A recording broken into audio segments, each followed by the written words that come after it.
depuis des années et des années, eh bien, j'ai mis au point une méthode de soins qui permet en une demi-heure de retendre la peau, de rajeunir la peau de nos clientes. Et ça fonctionne. Mais vous l'avez apporté là ou pas? Parce que là, vous avez une méthode de soins. Mais oui, mais c'est une méthode de soins disponible dans les instituts de beauté. C'est quoi? Pourquoi vous me regardez? Alors, parce que voilà. moi pareil. Mais c'est quoi? C'est une crème? C'est quoi? Alors, ça n'est pas une crème.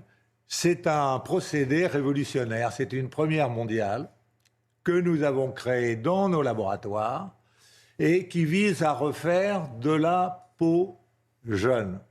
Alors, vous allez vous dire, comment est-ce qu'on arrive à faire de la peau jeune? Parce que je précise que vous n'êtes pas n'importe qui, vous n'êtes pas un farfelu. Je vous remercie. Non, mais vous n'êtes pas Jean-Daniel Mondin, vous n'êtes pas un farfelu. Votre groupe compte 2500 instituts dépositaires en France, il y a 450 franchisés. Je veux dire, c'est un groupe mondial, il y a 17 000 instituts à travers 75 pays du monde. Vous n'êtes pas... Donc, quand je vous entends dire que vous allez retendre la peau, les gens qui sont devant... Rajeunir. Alors, naturellement, ça étonne tout le monde parce que notre métier... C'est quoi? Alors, je vais être un petit peu, pas long, mais un petit peu pédagogique. Non, ça, c'est pas possible. Alors, je vais être très court. Qu'est-ce que c'est que la peau? La peau, c'est l'épiderme. Oui. Qu'est-ce que c'est que l'épiderme? Oui. C'est le cuir. Vous achetez un vêtement, vous achetez du cuir. J'entends bien. Mais qu'est-ce que quand le cuir est jeune, il est élastique. Quand le cuir est vieux, il n'est pas élastique. Monsieur Mondin, c'est quoi? C'est un produit, c'est une crème, ça s'avale, c'est une gélule, c'est quoi? Alors que je vous explique. C'est un produit qui pénètre à l'intérieur de la peau. Comment? Ce produit, naturellement. Donc on le pose. Un gel? Non, c'est un produit qui est disposé, qui est mis sur la peau, et c'est une esthéticienne qui pratique ce soin, qui dure une demi-heure. D'accord. Le produit pénètre dans la peau. Donc c'est un gel? C'est une sorte de gel. Une pommade. Qui va, pas une pommade. Non, mais c'est une émulsion. Attendez, une émulsion. C'est une émulsion. C'est pas un gel, c'est pas une pommade. Ça a quelle consistance? C'est dans un tube? Une émulsion, c'est dans un tube appliqué par une esthéticienne dans les instituts de beauté. D'accord. Ce produit, c'est un sérum. C'est un sérum qui va stimuler les capteurs thermiques de la peau. Les capteurs thermiques de la peau vont percevoir qu'il y a c'est l'impression de température. La peau va penser qu'il fait 40 degrés à l'intérieur de la peau. Le cerveau va vasodilater, si je puis dire, la circulation artérielle et le sang. Et le sang. Vous l'avez utilisé sur vous? Non. Ah bon? Alors pourquoi? Je vais vous dire pourquoi. Je vais vous dire pourquoi. Et je vais vous pas dire essayer sur vous. Mais non, je vais vous dire pourquoi. Je vais vous dire pourquoi. Qui venaient aveugles, on a été obligé d'arrêter la fabrication. Je vais vous dire. des histoires. Je vais vous dire pourquoi. Ah non, mais vous Parce que j'ai été atteint d'une maladie de Vaquez. Vous savez pas ce que c'est? C'est une hyperglobulie et j'ai fait un AVC après. Alors je m'excuse. Je comprends. Mais c'est comme ça. Mais par contre, depuis 5 mois, il y a à peu près 25 000 soins qui ont été pratiqués par les esthéticiennes. Et tout le monde est content. Et tout le monde est content. Il n'y a pas d'embrouille. Monsieur, je vous en prie. Est-ce que j'ai une tête d'embrouilleur? On rajeunit de combien?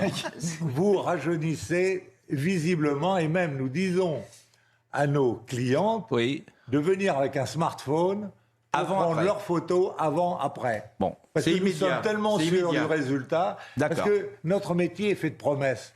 Nous, notre activité de résultats. Bon, alors on dira, on pourrait évidemment citer les grandes marques de beauté. Alors il y a L'Oréal, évidemment. On pourrait citer Clarins, on pourrait citer Vivaci, parce que je veux surtout pas faire de pub. Et votre groupe, c'est Guinaud Marie Corps. Voilà. C'est la seule fois que je le dirai dans l'entretien, parce qu'autrement, ce qui m'intéresse, c'est ce que vous dites, évidemment. La promesse de la police. La promesse de la police? Oui. Ah oui, c'est Gérard, fin d'émission, esprit français. C'est la promesse de la police, bravo. Après votre intervention, il y a un colis qui vient d'arriver là. Oui. Non, arrêtez. Bon, vous allez vous couper les cheveux quand même quand vous allez partir pour les Amériques? Mais arrêtez de me chambrer tout le temps.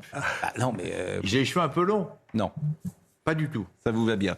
Alain Delon, vous vouliez parler d'Alain Delon, justement. Oui. Eh bien, on va voir les dernières informations qui concernent Alain Delon, et notamment cette ouverture d'une information judiciaire, Corentin Brio. Peut-être le début d'un feuilleton judiciaire. Le parquet de Montargis a décidé d'ouvrir une enquête préliminaire après les 2 plaintes déposées par la famille Delon à l'encontre de Hiromi Rollin, qualifiée de femme de compagnie d'Alain Delon. Une première plainte est déposée le 3 juillet dernier par la famille de l'acteur pour des faits qualifiés de harcèlement moral, violence sur personne vulnérable, abus de faiblesse et acte de cruauté envers un animal. Une seconde plainte est déposée le lendemain, cette fois-ci par son fils, Anthony Delon, pour des chefs de harcèlement moral, détournement des correspondances et maltraitance animale. Pour ceux qui suivent de près la star âgée de 87 ans, il est primordial d'attendre le témoignage d'Hiromi Rollin avant d'envisager plus d'hypothèses. Qu'est-ce qui s'est passé exactement avec cette dame qu'il a choisi de faire venir auprès de lui? Ça reste un mystère. C'est pour ça que j'insiste quand même. Attendons aussi la version de cette dame, sachant que Delon peut se montrer aussi parfois méprisant, violent. Selon les proches du comédien, Hiromi Rollin aurait commencé à exercer son emprise en 2019, juste après l'AVC de l'acteur. Bon, j'ai pu échanger une nouvelle fois ce matin avec Anthony Delon. Je lui ai demandé d'ailleurs s'il souhaitait intervenir. Et il m'a dit non, parce que c'est compliqué aujourd'hui. Cette femme a pris aujourd'hui un avocat. On va entrer dans une complexité du dossier. Donc la famille Delon aujourd'hui préfère ne pas s'exprimer. Simplement, ils découvrent des choses. Et ils ont eu sans doute raison d'intervenir parce que leur père était en danger, comme parfois ça peut arriver lorsqu'on est un peu âgé, dans une situation de faiblesse, et qu'il y a des gens autour de vous qui veulent en profiter. Et que c'est pas simple pour intervenir. Hein. C'est pas simple quand on est la famille. C'est aussi ça qui est sidérant dans cette affaire Delon, c'est que c'est aussi ça devient une famille comme les autres. Même très difficile. Parce que ça l'est.